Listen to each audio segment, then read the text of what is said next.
Mesdames et messieurs, bonsoir et bienvenue dans cette édition qui commence par le sommaire. Le gouvernement congolais est appelé à redéfinir les termes de ses accords avec la société Énergie du Nord Kivu pour permettre aux autres fournisseurs d'accéder aux termes en vue du besoin en énergie hydroélectrique à ville de Butembo. Exhortation de l'évêque du diocèse de Butembo-Béni, Monseigneur Sikuli Paluku Melkisedek.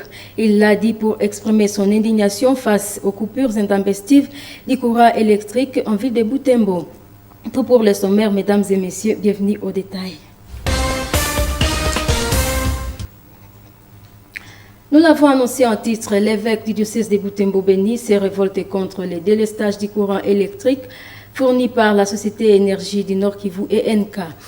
Dénonçant ces phénomènes, Monseigneur Sikuli Paluku Melkisedek pense que le gouvernement devrait revoir les termes de ses accords avec cette société et permettre aux autres fournisseurs d'accéder au terrain en vue du besoin en énergie hydroélectrique ressenti sur terrain. Joël Tali nous en parle dans ce reportage. Le vendredi 17 février dernier, à Mukuna, en sortant de la Rollemont, l'évêque de Butembo-Béni a accordé une interview à la presse de Butembo. Au cours de celle-ci, Monseigneur Sikuli Paluku Melkisedek a donné son point de vue sur les coupures intempestives du courant hydroélectrique desservi par la société ENK. En tant que consommateur comme d'autres, Monseigneur Sikuli Paluku a tenu à plaider pour un service qui puisse satisfaire la clientèle. Il a surtout fustigé les termes d'accord de cette société avec le gouvernement congolais. Un monopole de 30 ans, à en croire l'évêque, accordé à ENK. Le pasteur de Butembo-Béni s'adresse alors contre l'exclusivité dans ce monopole, freinant ainsi d'autres sociétés désirant rendre ce service à la population. Ça ne devrait pas être un monopole exclusif, parce qu'il y a d'autres qui peuvent et aussi aider à mieux servir la population, pour que tout le monde, ceux qui travaillent dans leurs offices, qu'ils puissent avoir le courant dont ils ont besoin. Pourquoi donner à quelqu'un aujourd'hui, si c'est vrai, 30 ans de monopole, comme si nous étions encore dans la colonie? L'évêque, qui rappelle que Butembo a déjà une expérience en matière de desserte électrique, appelle les concernés à prendre la population au sérieux. L'évêque de Butembo-Béni s'affiche partisan de la libéralisation de la desserte en courant électrique, sans cacher son attente de voir Virunga SARL servir la population à Butembo. Et cela, ça suppose qu'il n'est pas le premier. Nous sommes passés par plusieurs étapes ici, chez nous. On a eu de Jangfa, on avait des moteurs, des groupes électrogènes, on avait déjà des centrales, des petites centrales. Ouais. Et puis on est passé aux panneaux. On voit même dans les villages, il y a des petits panneaux sur les maisons qu'on met dehors pour quand il y a le soleil. Ça montre que nous ne sommes plus dans l'époque des primitifs. Donc, ce n'est pas le premier qui nous amène le courant. Donc, nous avons la notion du courant. Il faut aussi nous en amène, il faut que nous soyons satisfaits. Parce que quand j'arrive à Goma, il y a au moins 5 sociétés qui desservent la ville. Pourquoi on n'en aurait pas une libéralisation? Depuis plus d'un mois, le courant fourni par la société Énergie du Nord Kivu, ENK, connaît des problèmes de délestage à longueur de journée, causant parfois des dégâts chez les clients. Une situation qui ira jusqu'en mars prochain, au moment de l'interconnexion entre les turbines d'Ivuha et celles de Talihia, comme l'a récemment annoncé à la presse la société ENK.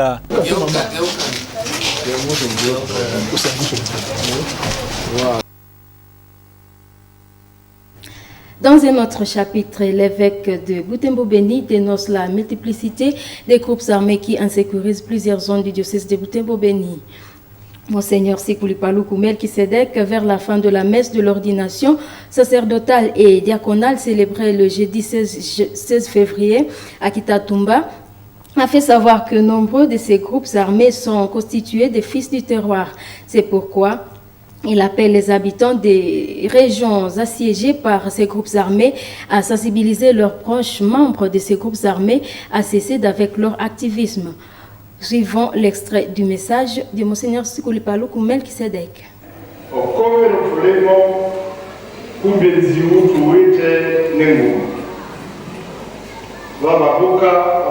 À ce jour, nous avons un seul ennemi, le rebelle du M23, et le rebelle de l'ADF.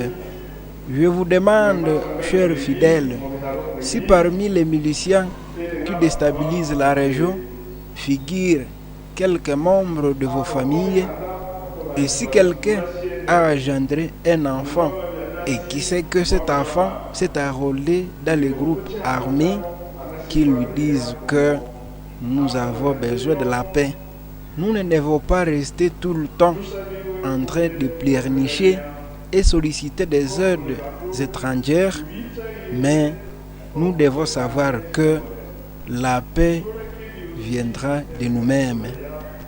Faisons des sondages dans nos milieux pour dénicher l'ennemi. Dieu nous a donné un pays riche et vaste. Nous ne devons pas permettre aux étrangers de jouir à premier de nos richesses. Nous sommes dans un pays où il y a des forêts, de l'eau et d'autres richesses qui ne sont pas ailleurs.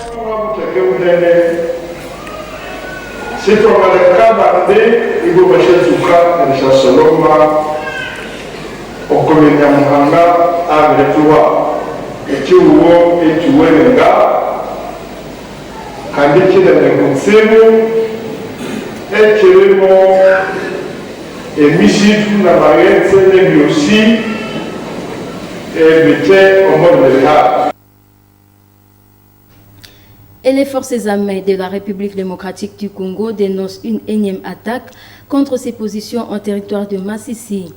Dans un communiqué rendu public le soir de ce lundi 20 février, les FARDC accusent les M23 d'avoir attaqué les positions de Kahembe, Bouchawichi, Kiroussa et Lubula. Suivez ce communiqué lu par le porte-parole du gouverneur. Les forces armées de la République démocratique du Congo portent à la connaissance de l'opinion tant nationale qu'internationale que dans la nuit du dimanche 19 au lundi 20 février 2023, le RDF/M23 ont lancé des attaques généralisées sur 4 de ses positions à Kahembe, Bouchawichi, Kiroussa et Lubula en territoire de Massissi. Et ce, malgré les efforts fournis par les chefs d'État à Nairobi, Luanda, Bujumbura et plus récemment à Addis Abeba, afin d'obtenir le cessez-le-feu de la part de ce dernier. Ces affrontements qui sont en cours au moment où nous communiquons viennent de provoquer des déplacements massifs des populations civiles, entraînant de ces faits un drame humanitaire. Ainsi donc, au regard de ces multiples violations à répétition du cessez-le-feu par le RDF et ses supplétifs d'un 23, le FARDC lance pour la énième fois un appel à la communauté internationale, à l'Union africaine, à la communauté des États d'Afrique de l'Est, ainsi qu'au mécanisme de vérification ad hoc de constater ces bavures et d'en tirer toutes les conséquences. Toutefois, dans le cadre de ces missions constitutionnelles, les forces armées de la République démocratique du Congo ont pris toutes les dispositions qui s'imposent pour éradiquer cette manche et protéger les populations congolaises et leurs biens, tout en demeurant respectueuses de la volonté des chefs d'État de l'EAC. En mission d'itinérance au Nord Kivu, le rapporteur adjoint de la Commission électorale nationale indépendante CENI s'est réjoui du déroulement des opérations d'enrôlement et d'identification des électeurs en ville de Butembo. Paul Mwindova Umawa annonce par ailleurs qu'un centre d'enrôlement pour les personnes déplacées des guerres a été ouvert à Takataka. Il l'a dit le samedi à la presse au centre d'enrôlement à Kambali. Suivez. Encore un dernier message à la population de venir s'enrôler massivement. S'enrôler massivement signifie que nous allons prendre 30 jours et il ne faudrait pas assez que après les 30 jours, nous puissions encore ajouter beaucoup de jours. Voilà donc les informations importantes qu'il faut donner. Et la dernière information, c'est que les enrôlés sont ceux-là de 2016, 2017, donc ceux qui s'étaient enrôlés la fois passée. Il y en a également les nouveaux majeurs, et puis nous avons les majeurs à l'horizon 2024. Les bureaux pour les déplacer a été placé vers Tsaka. C'est donc dans cette zone-là, d'une manière précise, où tous ceux qui sont réfugiés vont commencer à s'y rendre. Et donc, il ne faudrait pas qu'ils puissent venir dans n'importe quel bureau, parce que chaque personne devra voter là où il sera. Et donc, en les enrôlant dans ces bureaux de déplacés, ils retrouveront leur nom dans leurs anciennes adresses, parce que nous sommes sûrs que le gouvernement se bat et la paix va revenir dans les jours qui viennent. Il s'est tenu le week-end à Addis Abeba, en Éthiopie, le 36e sommet de l'Union africaine. Plusieurs matières ont été traitées au cours de ce rendez-vous des chefs d'État africains pour la sécurité et le développement de ces continents. S'agissant des questions de la RDC, il a été demandé le retrait des M23 et d'autres groupes terroristes de son territoire, précisément dans sa partie est. Je vous propose de suivre ce reportage de Giscard Kusema de la presse présidentielle. La 36e session de l'Assemblée générale de chefs d'État et de gouvernement de l'Union africaine a été ouverte ce samedi dans un contexte particulier marqué par le 60e anniversaire de la création de l'Organisation de l'Union africaine et les 20 ans de l'Union africaine. Dans leurs différentes allocutions d'ouverture, le président de la Commission de l'Union africaine, Moussa Faki Mahamat, le secrétaire général des Nations Unies, Antonio Guterres, et tous les autres intervenants ont rendu hommage au père fondateur de cette institution panafricaine. Moussa Faki Mahamat a fait part de son profond regret de constater qu'en 60 ans, l'Afrique n'a pas pris son envol. Le continent est miné par des crises sécuritaires qui empêchent son développement malgré ses nombreuses richesses. À ce sujet, et prenant l'exemple de la République démocratique du Congo, le président sortant Macky Sall a salué la décision prise par les chefs d'État à travers les conseils de paix et sécurité en vue de ramener la paix à l'est de la RDC. En effet, les communiqués finaux de la CPS a enjoint les M23 et tous les autres mouvements terroristes de cesser immédiatement les hostilités et qu'ils se retirent sans condition de l'est de la République démocratique du Congo. Au cours de cette journée inaugurale, le président de l'Union des Comores, Azali Assoumani, a été investi à la présidente tournante de l'Union africaine pour cette année. Son bureau est constitué des présidents Masisi du Botswana, Évariste Ndayishimiye du Burundi, et le poste de premier vice-président attribué à l'Afrique du Nord fait encore l'objet des tractations. Le président sortant Macky Sall, lui, assure le poste de rapporteur.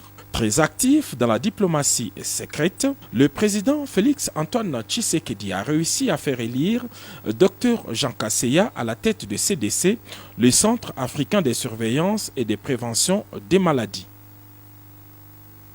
Clôture de la série des matinées électorales organisées par Rostou Mbéané à l'intention de ces groupes de base.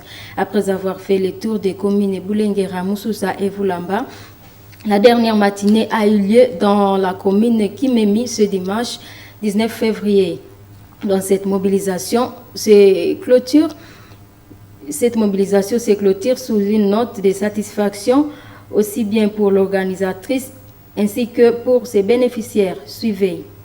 C'est ce dimanche 19 février que la femme leader de Boutempo a clôturé sa tournée des communes pour la sensibilisation au processus électoral. La dernière séance de la série s'est déroulée ici, dans la grande salle de l'ITAF Boutempo. Cette dernière matinée électorale, qui a réuni près de 1000 personnes, membres des groupes de base et venant de la commune Kimemi, s'est terminée sous une note de satisfaction, aussi bien pour l'initiatrice que pour les bénéficiaires.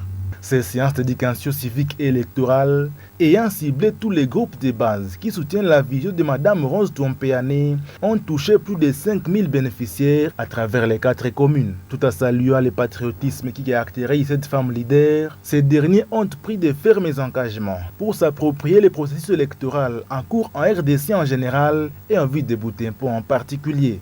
Ah oui, cette séance a été vraiment intéressante, surtout on nous a parlé de l'importance de l'enrôlement, pourquoi s'enrôler et quelle est l'importance.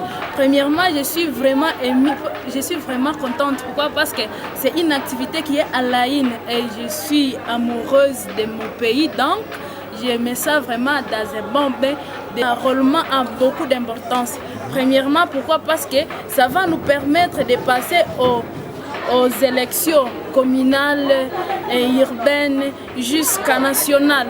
D'ailleurs, on nous a aussi parlé de l'importance des conseillers, des attributions des conseillers communaux. Et je me suis vraiment sentie heureuse. D'ailleurs, je compte postuler à la conseillerie communale de la commune de Moussoussa. En Rose Tombéane, je dis grand merci. Pourquoi? Parce que c'est une maman qui a la volonté et le souci là d'accompagner la jeunesse et surtout elle est vraiment courageuse de rassembler tout le monde. C'est pas n'importe qui le fait en ville de Butembo.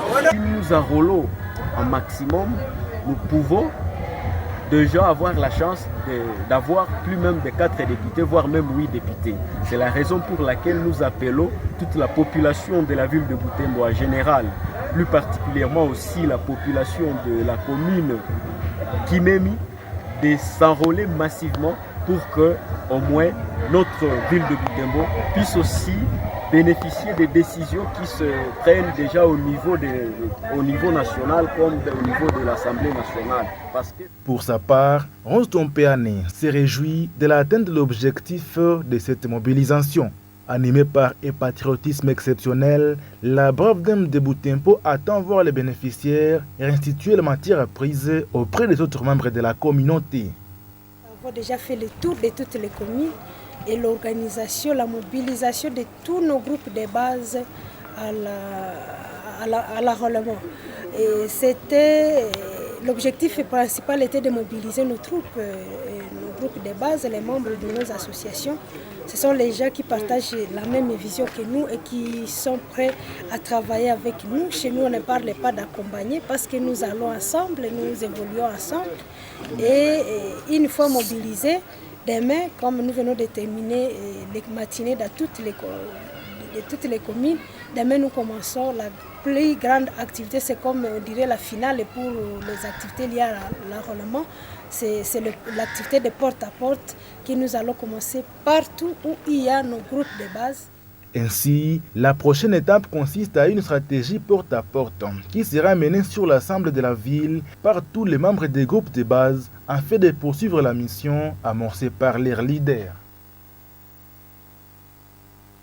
Mesdames et messieurs, c'est la fin de cette édition. Merci de nous avoir suivis. Au revoir.